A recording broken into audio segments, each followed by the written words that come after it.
آداب دوستو، میں ہوں ابن واجد، آپ دیکھ رہے ہیں پیغام ٹی وی۔ ہمارے مسائل پروگرام میں ہم نے ہمیشہ کوشش کی ہے کہ آپ تک ایسی سچائیوں کو پیش کیا جائے جو آپ کے لیے ممد و معاون ثابت ہوں۔ اسی لیے آج ہم نے ہمارے اسٹوڈیو میں مدعو کیا ہے عوامی جہد کار، ایموا کے قومی صدر اور صحافت کا ایک بڑا نام جناب شمشاد قادری صاحب کو۔ قادری صاحب السلام علیکم۔ وعلیکم السلام۔ کیسے ہیں قادری صاحب؟ الحمدللہ۔ قادری صاحب دیکھیے، زندگی مسلسل آگے ہی آگے دوڑتی جا رہی ہے۔ ایسے حالات میں سیاسی سرگرمیاں عروج پر ہیں اور تلنگانہ میں خاص طور پر ماحول گرم ہوتا دکھائی دے رہا ہے سیاسی میدان کا۔ تو ایسے حالات میں یونائٹڈ مسلم فرنٹ کی جانب سے اجلاس منعقد کیے جا رہے ہیں، فیصلے لیے جا رہے ہیں۔ تو ایسا مجھے لگتا ہے کہ میں آپ کو ایک شعر سناؤں گا اس تعلق سے۔ تم اب آئے ہو کشتی لے کر، طوفان کب کی گزر چکا ہے۔ تو یہ جو مسئلہ ہے، جو اجلاس منعقد کیے گئے ہیں، جلسہ منعقد کیا گیا ہے، جو بھی یہ کس لیے منعقد کیا گیا تھا قادری صاحب، اور اس کا منشا کیا تھا؟ یہ لوگ چاہتے کیا ہیں؟ یہ تنظیم آخر کیوں بنائی گئی ہے اور یہ مسلمانوں کو کیوں ہدایت دینا چاہتے ہیں کہ فلاں پارٹی کو ووٹ دیجئے، فلاں کو مت دیجئے؟ یہ ان کے اغراض و مقاصد کیا ہیں قادری صاحب؟ بہت بہت شکریہ واجد صاحب، آپ نے مجھے اس قابل سمجھا کہ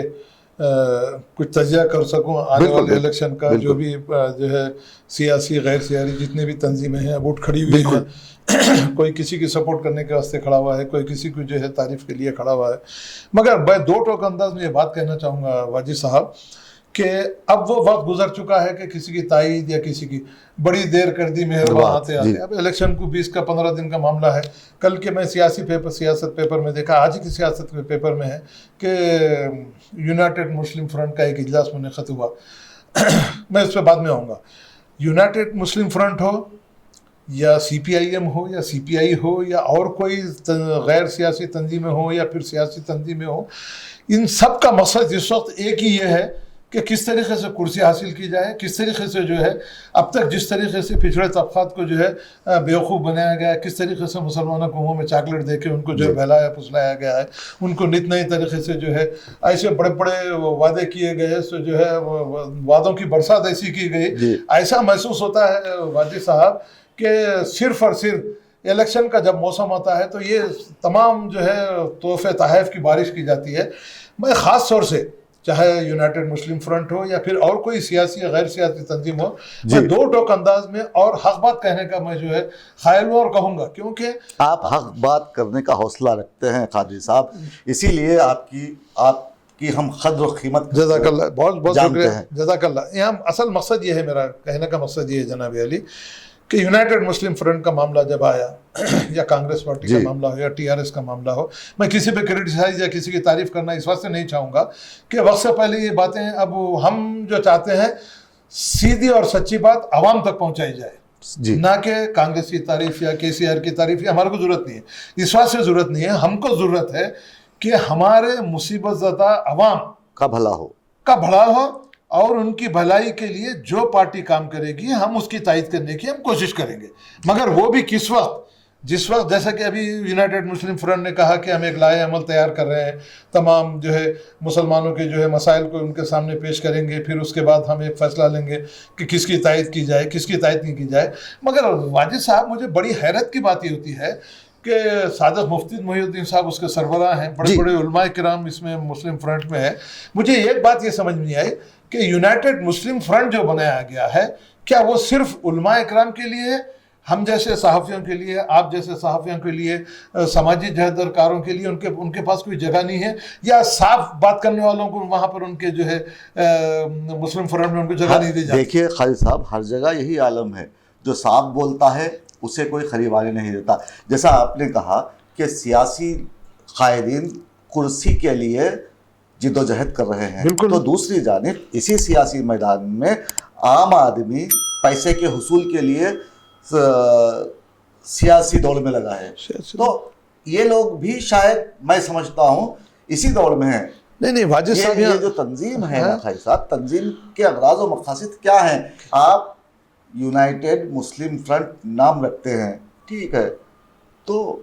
آپ سجیشن دینا کیا ہے؟ آپ کا کام ہے. آپ کیا سجیشن دیں گے؟ نہیں بھائی، آپ ایک سے ایک بات خاص طور سے میں یونائٹڈ مسلم فرنٹ کے جتنے بھی اعلیٰ عہدیدار ہیں یا وہاں کے جو سربراہ ہیں، مفتی صادق محی الدین صاحب حال ہی میں سمجھتا ہوں اس کو سیکرٹری وہاں کی صدارت ان کو دی گئی ہے. میں عالی جناب مولانا صادق محی الدین صاحب سے یہ بات کہنا چاہوں گا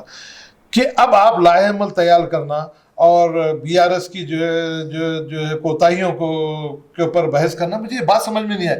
یہ پچھلے 10 سال سے آپ جو ہے ان کی کوتاہیاں، ان کی اچھائیاں، ان کی برائیاں، اسی لیے میں نے کہا خالد صاحب اب آئے ہو کشتی لے کر طوفان. وہی اس میں ایک چیز ہے نا، میں یہ بات کہنا چاہتا ہوں کہ اگر واقع ہمت ہے، واقع آپ میں جو ہے جذبہ ہے مسلمانوں کی خدمت کرنے کا، مسلمانوں کے ساتھ ساتھ میں جو ہے قومی دھارے میں شامل ہوتے ہوئے یونائٹڈ مسلم فرنٹ ہو یا چاہے کوئی سیاسی یا غیر سیاسی جماعت ہو، ان کو یہ بات میں کہنا چاہوں گا کہ تمام عوام کو ساتھ لیتے ہوئے، صرف مسلمانوں کو نہیں بلکہ تمام ہندو، مسلم، سکھ، عیسائی، کرسچن، جو جتنے بھی لوگ ہیں سب کو ساتھ لیتے ہوئے جو مصیبت زدہ زندگی گزار رہے ہیں ان کی مصیبتوں کو دور کرنے کے لیے اگر آپ اقدامات کریں گے، ایک گرم جوشانہ انداز میں اگر آگے بڑھتے ہوئے تمام سیاسی پارٹیوں سے دو ٹوک انداز میں یہ بات کریں گے کہ آپ اگر مسلمانوں کی اور پسماندہ طبقات کی اگر آپ خدمت کرنا چاہتے ہیں، آپ ہم کو باضابطہ رائٹنگ میں ہم کو دیجئے کہ آپ جب اقتدار پہ آئیں گے تو ان کی مصیبت کو دور کریں گے، چاہے مسلمان ہو، چاہے سکھ ہو، چاہے عیسائی ہو. خصوصی طور پہ ایک بات کہنا چاہوں گا کہ یونائٹڈ مسلم فرنٹ جو بنایا گیا ہے اس کا جو ہے آپ کا لائحہ عمل کیا ہے، آپ کا جو ہے دستور کیا ہے، آپ کا اس کا یونائٹڈ مسلم فرنٹ بنانے کا مقصد کیا ہے، ان سب چیزوں کو عوام کے سامنے لا کے جو ہے پیش کرنا ضروری ہے. نہ کہ الیکشن کے لیے 15 سے 20 دن باقی ہے، اب آپ لائحہ عمل تیار کرتے ہوئے آپ جو ہے کتنی ناکامیاں ہوئی ہیں، کتنی کامیابی ہوئی ہیں، کتنے اچھے کام کیے گئے. بڑی ایک حسین کی بات ہوتی ہے، 10 سال تک آپ نے جو ہے کے سی آر کی حکومت کو دیکھا، سوتے رہے 10 سال. اب آپ کو جو ہے سڈن مان یہ خیال آیا کہ جو ہے کے سی آر نے کتنی اچھائیاں کی ہیں، کتنی کوتاہیاں ہیں. اس کے اوپر غور و خوض کرنے کے بعد اس بات کا جو ہے اب وہاں سے جو ہے اعلان کریں گے کہ ہم مسلمانوں کو کس کو ووٹ دینا ہے اور کس کو ووٹ نہیں دینا ہے. سب سے اہم بات میں یہ کہنا چاہوں گا، ووٹ دینے کا حق شمشاد قادری کا اس کا خود کا اپنا ہے، عوام کا حق ہے اسلامی طریقے سے بھی، اور ووٹ کی جو اہمیت ہے اس کو سمجھنے کی بھی ضرورت ہے. نہ کہ جو ہے یونائٹڈ مسلم فرنٹ کے کہنے کے اوپر کے سی آر کو ووٹ دے دیں گے، کانگریس کو ووٹ دے دیں گے یا سی پی آئی ایم کو ووٹ دے دیں گے، یہ کہاں کی جو ہے سمجھداری کی بات ہے. واجد صاحب مجھے سمجھ میں نہیں آیا. آپ ہم کو جو بھائی شمشاد قادری یا واجد صاحب یا علی احمد صاحب نے جو مصیبتیں اٹھائی ہیں، جس طریقے سے انہوں نے جو ہے نئے مصیبتوں کو جوجھتے ہوئے، نوجوان جو ہے نوکریوں کے لیے تڑپتے رہے،